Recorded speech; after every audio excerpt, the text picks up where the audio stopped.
พิธีเปิดบั้นโฆษณาและดำเนินขบวนการสำรวจพลเมืองและที่อยู่อาศัยทั่วประเทศครั้งที่ 5 ปี 2025จัดขึ้นอย่างเป็นทางการในวันที่20ตุลา2025อยู่นครหลวงวิจันทร์ซึ่งขบวนการลงเดินสำรวจเก็บกับข้อมูลภาคสนามจะเริ่มจัดตั้งปฏิบัติแต่วันที่3พฤศจิกายนวันที่28ธันวาคม2025ในพิธีทานสอนไซศรีพันดรนายกรัฐมนตรีได้อ่านบทสุนทรพจน์ผ่านทางวิดีโอโดยมีบางตอนว่ารัฐบาลจะได้จัดตั้งปฏิบัติการสำรวจพลเมืองและที่อยู่อาศัยทั่วประเทศปี2025นี้เป็นครั้งที่5ในรอบ40ปีผ่านมา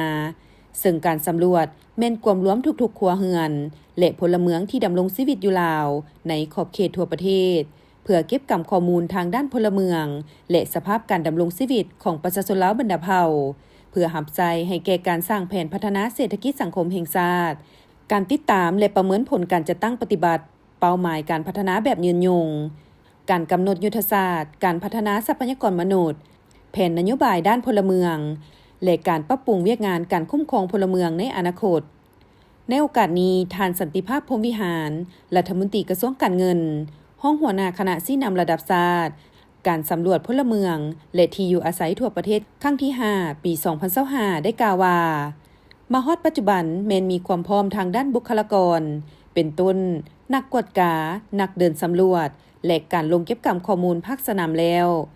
พร้อมนี้ท่านยังได้เน้นย้ำถึงความจำเป็นอันหีบด่วนในการเพิ่มทวีการโฆษณา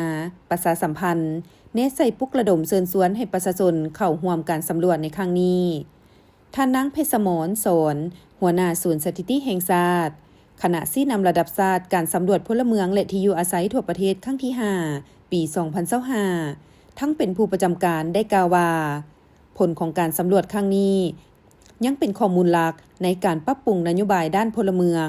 นโยบายปรับปรุงและส่งเสริมการเข้าถึงการบริการพื้นฐานโครงสร้างในด้านต่างๆเช่นการปรับปรุงด้านการศึกษาสาธารณสุขการจ้างงานและการจัดสรรงบประมาณของแต่ละภาคส่วนอย่างมีเป้าหมาย